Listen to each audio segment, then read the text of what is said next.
Hello दोस्तों, आपके channel IMI 2021 में आप सभी का हार्दिक स्वागत है। हेलो दोस्तों, देवभूमि उत्तराखंड में आप सभी का हार्दिक स्वागत है। आज हमारा उत्तराखंड का दूसरा भाग है जिसमें हम उत्तराखंड के नगर निगम पढ़ेंगे। उत्तराखंड के नगर निगम का टॉपिक महत्वपूर्ण इसलिए हो जाता है क्योंकि अभी हाल ही में नगर निगमों की संख्या बढ़ा दी गई है। तो हाल ही में उत्तराखंड में कुल नगर निगमों की संख्या 8, पहले 8 थी, तो अब वर्तमान में 8 से 9 कर दी गई है। तो ये नवा जो नगर निगम है वो कौन सा है? तो ये श्रीनगर को बनाया गया है नया नगर निगम। इससे पहले 8वां जो नगर निगम बनाया गया था वो कोटद्वार था। कोटद्वार को 2017 में नगर निगम घोषित किया गया था। तो ये कब बनाया गया? ये 31 दिसंबर 2021। ये डेट अभी के लिए तो बहुत इम्पोर्टेंट है, ठीक है, इस पर विशेष फोकस रखना। तो जो 31 दिसंबर 2021 है उस दिन नया नगर निगम बनाया गया, ठीक है। किसके किसे? तो श्रीनगर को। और यह कहाँ पर है श्रीनगर? पौड़ी गढ़वाल में, पौड़ी गढ़वाल में, ठीक है। इसके कुछ महत्वपूर्ण तथ्य इस प्रकार हो सकते हैं कि जैसे उत्तराखंड का पहला नगर निगम कौन सा है? तो उत्तराखंड का पहला नगर निगम कौन सा है? देहरादून। देहरादून नगर निगम की स्थापना कब करी गई? तो यह उत्तराखंड को बनने के बाद, मतलब जब उत्तरांचल 9 नवंबर 2000 को बना, उसके कुछ सालों बाद 2003 में देहरादून को नगर निगम घोषित कर दिया गया। इसी प्रकार 8वां जो नगर निगम है, 8वां नगर निगम कोटद्वार को बनाया गया। तो कोटद्वार को कब बनाया गया? 2017 में। ये इम्पोर्टेंट फैक्ट हैं, यहाँ से क्वेश्चन बन सकते हैं। फिर ये नौवा नौवा तो अभी अभी अभी करके बना है, ये श्रीनगर है, ठीक है। श्रीनगर की आबादी लगभग 50,000 से अधिक है, 1 लाख के आसपास हो सकती है, कंफर्म नहीं है। उत्तराखंड के सभी नगर निगम, तो उत्तराखंड के सभी नगर निगम भी देख लेते हैं कौन कौन से हैं। यहाँ पर हमारा सबसे पहला जो नगर निगम है वो देहरादून है, ठीक है। देहरादून में नगर पालिका की स्थापना जो है 1867 में हुई थी, ठीक है। और यहाँ पर नगर निगम की स्थापना 2003 में हुई थी। यह सबसे पहला और सबसे बड़ा भी है। हल्द्वानी हल्द्वानी में नगर पालिका की स्थापना 1942 में हुई थी और यहाँ नगर निगम की स्थापना 2011 में हुई है। और फिर हरिद्वार में नगर पालिका की स्थापना 1868 में, और जबकि नगर निगम की स्थापना 2011 में हुई है। रुद्रपुर में नगर निगम की स्थापना 2013, इसी प्रकार काशीपुर में 2013, और काशीपुर में नगर पालिका 1872 में बनी थी। उसी तरह रुड़की भी 1868 में बन गई थी रुड़की में, और 2013 में यहाँ नगर निगम बना दिया गया। 2017 में ऋषिकेश और कोटद्वार को दोनों को एक साथ नगर निगम घोषित किया गया, और अभी अभी करके श्रीनगर को 31 दिसंबर 2021 को नगर निगम घोषित किया गया है। ये बहुत इम्पोर्टेंट है, ठीक है। अगर हम बात करें उत्तराखंड का सबसे बड़ा नगर निगम तो कौन सा है? देहरादून। इम्पोर्टेंट है, ये करंट अफेयर का क्वेश्चन है, ठीक है, तो इसे ध्यान से पढ़ना। भारत का सबसे बड़ा नगर निगम की बात करें तो सबसे बड़ा नगर निगम दिल्ली। और अगर हम सबसे पहले नगर निगम की बात करें भारत के सबसे पहले, तो वो मद्रास में सन 1687 और 88 के आसपास स्थापित किया गया था, ठीक है। इसके बाद हम नगर निगमों को एक मैप के थ्रू देख सकते हैं। अभी आपने उत्तराखंड के सभी नगर निगमों के बारे में पढ़ा, ठीक है। तो अब ये दिक्कत आती है कि ये याद कैसे रहें। तो याद करने के कई सारे मेथड होते हैं, ठीक है। एक मेथड तो है, मेरा सिंपल सा मेथड है कि मैप के द्वारा याद कर लो, तो साथ ही साथ वो जगह भी याद हो जाएगी और नाम भी याद हो जाएगा। तो देखिए मैंने कैसे बनाया है। तो मैंने यहाँ पे एक अपने हाथों से ही एक प्रैक्टिस करके मैप बनाया है, और मैंने यहाँ से अब यात्रा शुरू करनी है जो पहला नगर निगम था, ठीक है, देहरादून से। अगर हम देहरादून से यात्रा शुरू करें तो देखिए कहाँ कहाँ जाएंगे, ठीक है, तो एकदम सटीक बैठेगा सब कुछ। तो देहरादून से आप सबसे पहले रुड़की आ जाइए, ठीक हो गया। रुड़की से फिर ऋषिकेश आ जाइए, और ऋषिकेश से फिर हरिद्वार आ जाइए, ठीक है। पहले देहरादून, रुड़की, ऋषिकेश, हरिद्वार, हरिद्वार से कोटद्वार और कोटद्वार से श्रीनगर।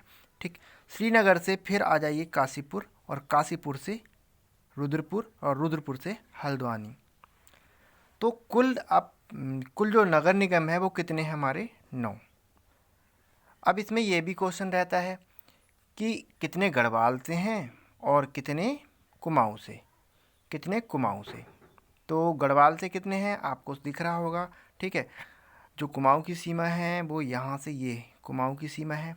तो गढ़वाल में कितने हैं? 6 और कुमाऊं में कितने हैं? 3। और आपको नाम भी याद हो गए होंगे। आप ऐसे भी लिख सकते हो।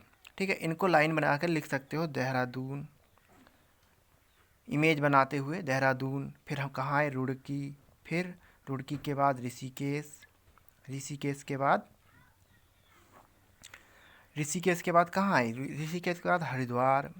इस तरह से आप सारे लिख लेना और याद कर लेना। ये याद करने का सबसे सिंपल तरीका है। और आपको जैसा याद होता है तो आप वो मेथड अपना सकते हैं। ये देखिए श्रीनगर यहाँ पर है, यहाँ पर कोने में, तो ये पौड़ी गढ़वाल में ही आता है। ठीक है, इसके बाद हमारा है नगर निगमों के मतलब थोड़ा सा इतिहास जान लें कि नगर निगम क्या हैं, कैसे आए। ठीक है, तो ये सब जानने के लिए हम आगे वाला पेज पढ़ते हैं, स्थानीय स्वशासन। ठीक है, तो स्थानीय स्वशासन के जनक किन्हें कहा जाता है? तो स्थानीय स्वशासन के जनक कहा जाता है लॉर्ड रिपन को। ठीक है, स्थानीय स्वशासन के जनक किन्हें कहा जाता है? लॉर्ड रिपन को। तो ये लॉर्ड रिपन भारत के वायसराय थे। कब थे? 1880 से 1884 के बीच में। ठीक है, इसके बाद इन्होंने स्थानीय स्वशासन के जनक के रूप में क्या क्या काम किया? इन्हें क्यों कहा जाता है जनक? तो इन्होंने, जो इनका एक रूल था या फिर एक धारणा थी, इनका मानना था कि अगर किसी भी नगर या किसी भी क्षेत्र का सही विकास करना है तो वहाँ के जो लोग हैं, ठीक है, स्थानीय लोग हैं, उनके हाथों में शासन रहना चाहिए। तो लगभग 1992 में जो 73वां संविधान संशोधन हुआ उसके तहत, ठीक है, 73वां और 74वां 2 संविधान संशोधन हुए, उसके तहत जो पंचायती राज व्यवस्था है वो ग्रामीणों के हाथ में आ गई और शहरी स्थानीय व्यवस्था है वो शहरों के हाथ में आ गई। ठीक है, शहरी लोगों के हाथ में आ गई। अब यहाँ पे ये शासन करते कैसे हैं तो यही जानना है। तो देखिए, अगर हम मोटा मोटा बांटें, वैसे तो डीपली पढ़ेंगे, बहुत कुछ है, हमें डीपली नहीं जाना है अभी हम पढ़ रहे हैं केवल क्या? संक्षिप्त विवरण। ठीक है, तो यहाँ सबसे पहले हम स्थानीय स्वशासन को बांट लेते हैं। सबसे छोटा स्तर है ग्राम पंचायत। ठीक है, यहाँ पर लगभग 5000 अगर आबादी हो जाएगी किसी भी क्षेत्र की तो उसे ग्राम पंचायती स्तर घोषित किया जाएगा। फिर इसके बाद है नगर पंचायत। नगर पंचायत में लगभग आबादी चाहिए हमारे पास 30,000।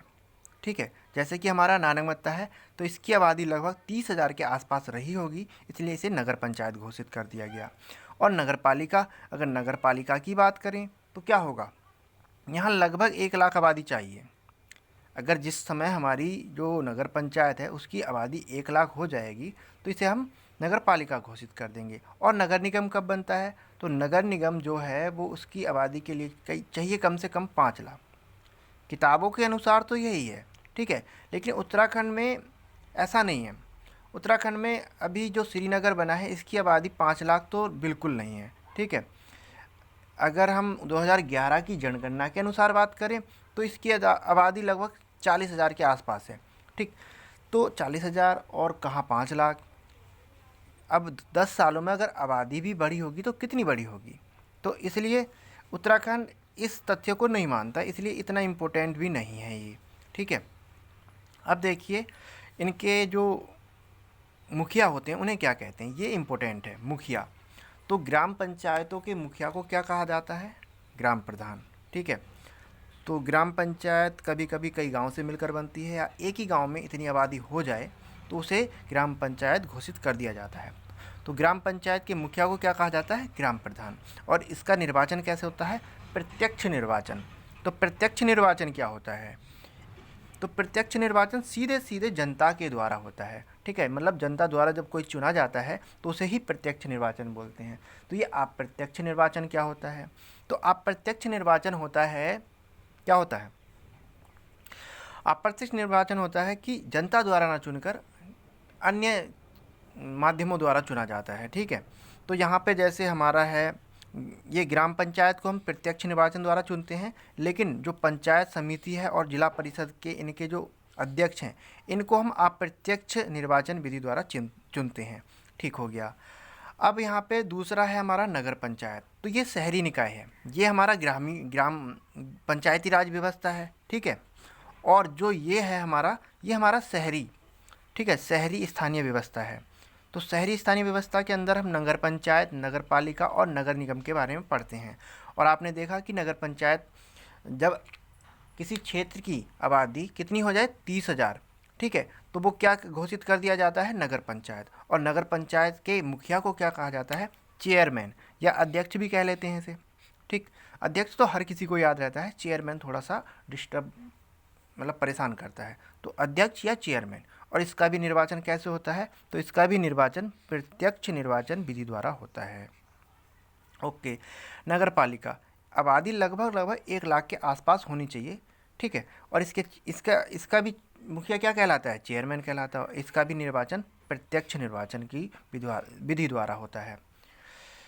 और अंतिम है जो हमारा नगर निगम, जो मुख्य टॉपिक है हमारा। यहाँ से क्वेश्चन आने की पूरी शंका है। ठीक है, या तो डेट पूछ सकते हैं, या ये भी पूछ सकते हैं कि नगर निगम के जो मुखिया होता है उसको क्या कहते हैं। अब यहाँ पे देखो, सभी को चेयरमैन या अध्यक्ष कह रहे हैं, तो नगर निगम में थोड़ा कन्फ्यूज हो सकते हैं। ये सारे ऑप्शन में बना के दे सकते हैं।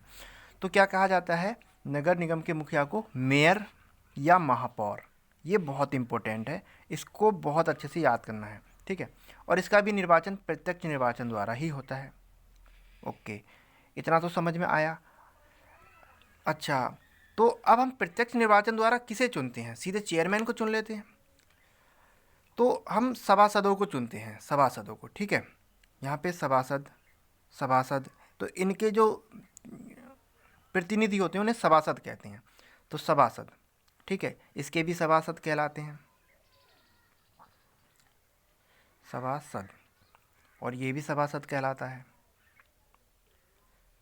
लेकिन जो नगर निगम है उसके जो प्रतिनिधि को कहा जाता है पार्षद। ठीक है, तो ये इम्पोर्टेंट है, इसको समझ लेना, पार्षद कहा जाता है। चलिए, अब हम संविधान की दृष्टि से बात करें तो संविधान की दृष्टि से नगर निगमों के बारे में या स्थानीय स्वशासन के बारे में क्या कहा गया है। तो संविधान की दृष्टि से जो 73वां संविधान और 74वां संविधान संशोधन हुआ था 1992 में, उसी के तहत ये दोनों व्यवस्थाएं भारत में लागू की गई थी, पंचायती राज व्यवस्था और शहरी स्थानीय शासन व्यवस्था। ठीक है, अगर हम पंचायती राज व्यवस्था की बात करें तो इसका जिक्र अनुच्छेद कितने में किया गया है, 40 में भी किया गया है, अनुच्छेद 40 में भी किया गया है। ठीक है, ये इम्पोर्टेंट है। ये नीति निर्देशक के सिद्धांत, जब हम संविधान को पढ़ेंगे तब वहाँ पे और डिटेल से जाएंगे। ठीक है, तो पंचायती राज व्यवस्था का जो जिक्र है, गठन की बात की गई है, वो अनुच्छेद 40 में कही गई है। ठीक है, और इसमें क्या क्या किया गया है, तो 3 त्रिस्तरीय पंचायती व्यवस्था लागू की गई है उत्तराखंड में। विशेषकर उत्तराखंड की बात कर रहे हैं तो हम उत्तराखंड के ही देख के ही चलेंगे। तो उत्तराखंड में त्रिस्तरीय पंचायती व्यवस्था, ग्राम पंचायत, पंचायती समिति, ठीक है, जिला परिषद। और वहीं पे अगर हम शहरी स्थानीय व्यवस्था की बात करें तो 74वां संविधान संशोधन 73वां और 74वां दोनों 1992 में ही पारित किए गए थे। फिर यहाँ पे क्या है, नगर पंचायत, नगर परिषद और नगर निगम। अब यहाँ नगर पालिका है, इसका संविधान में बहुत अच्छे से जिक्र किया गया है। उसमें कहा गया है 243Q में नगर परिषद का गठन किया जाएगा। ठीक है, तो यहाँ पे अनुसूची में चेंजेस आ जाते हैं। एक ये इम्पोर्टेंट है, कभी कभी यही पूछ लेता है कि जो पंचायती राज व्यवस्था है वो किस अनुसूची के तहत जोड़ी गई है। तो ये 11वीं अनुसूची के तहत जोड़ी गई है। ठीक है, 11वीं अनुसूची। और अगर हम शहरी स्थानीय व्यवस्था या नगर निगम की बात करें सीधे तो नगर निगम जो है 12वीं अनुसूची के तहत जोड़ा गया है, और इसे सब किस में शामिल किया गया, भाग 9 में। ठीक है, भाग 9 में जोड़ा गया, शामिल किया गया है। तो एक नई सूची बनाई। पहले हमारे जो संविधान बना था उसमें 8 अनुसूची थी, फिर उसके बाद 9 और 10 आई। ठीक है, और उसके बाद 11 और 12 आई। और इन सब में अनुच्छेद 243 में वर्णन किया गया है। ठीक है, इन सब का वर्णन, चाहे ग्राम पंचायती व्यवस्था हो या फिर शहरी व्यवस्था हो, ठीक है, इन सब का वर्णन किस में किया गया है? अनुच्छेद 243 ए से लेकर, अनुच्छेद 243 ए से लेकर 43 जेड तक। ठीक है, 243 जेड तक। ठीक है, अगर हम उत्तराखंड में त्रिस्तरीय पंचायती व्यवस्था की बात करें तो ये कब लागू हुई, किसने लागू की? तो ये बलवंत राय मेहता समिति, ये इम्पोर्टेंट है, ये बहुत बार आया है और ये हर साल आया है। ठीक है, कौन सी? बलवंत राय मेहता समिति। और यह कहाँ से शुरू की गई? तो राजस्थान से शुरू की गई थी, नागौर जिला है राजस्थान में। और कब शुरू की गई थी? तो 2 अक्टूबर 1959। तो ये इतनी तो बात रही, अगर यहाँ से कोई प्रश्न बनता है तब। ठीक है, देखिए ये होने के लिए करंट अफेयर का भी टॉपिक है और ये हमारा उत्तराखंड का अगला भाग भी है और इन्हें जानना भी ज़रूरी था। ठीक है, और हमारे नगर निगम इम्पोर्टेंट हैं क्योंकि यहाँ से अक्सर क्वेश्चन आते रहते हैं। और अगर आप देखेंगे कि इनके जो शहर हैं, शहर वाइज, अगर शहर वाइज आपको डिटेल चाहिए तो वो, वैसे तो नोट्स तैयार हैं, मैं अपने डिस्क्रिप्शन बॉक्स में इसी के जो पोस्ट है उसके डिस्क्रिप्शन बॉक्स में दे दूंगा, आप वहाँ से उन शहरों के बारे में पढ़ सकते हैं। और अगर आपको इसी तरह फ्लो में रहना है और बने रहना है तो आप पढ़ते चलिए और हम क्लासें बनाते चलेंगे। इसी की तरह एक और नया करंट अफेयर है हमारे, 2 इम्पोर्टेंट करंट अफेयर हैं जो मुझे लगता है कि इनका एग्ज़ाम में आना पॉसिबल है। ठीक है, तो अभी हाल ही में क्या हुआ है, उत्तराखंड के नए मुख्य सूचना आयुक्त बनाए गए हैं। देखिए, चुनाव आयुक्त अलग चीज़ है और सूचना आयुक्त अलग चीज़ है। ठीक है, तो चुनाव आयुक्त, तो यहाँ पे सूचना आयुक्त क्या होता है? आरटीआई बहुत बार नाम सुना होगा, मतलब कोई भी सूचना प्राप्त करना, किससे? सरकार से, सरकारी, जिसमें भी सरकार अपना पैसा खर्च करती है, जैसे स्कूल, कॉलेजेस, ठीक है, सड़कें, या फिर जो हमारी ग्राम पंचायतें हैं इन पर, तो कोई भी पैसा खर्च करती है तो हम ये सारी सूचनाएं आरटीआई लगाकर प्राप्त कर सकते हैं। तो उसी के मुख्य सूचना आयुक्त कौन है? ठीक है, तो वो बनाए गए हैं अनिल चंद्र पुनेठा। ठीक है, बहुत इंपॉर्टेंट है ये तो मान के चलो, इसे रट लो। ठीक है, तो क्वेश्चन कैसे बन जाते हैं, देखिए मैं क्वेश्चन भी बता दे रहा हूँ। उत्तराखंड के मुख्य चुनाव आयुक्त कौन है? ये सॉरी, यहाँ चुनाव नहीं होगा, ठीक है, सूचना आयुक्त होगा, सूचना आयुक्त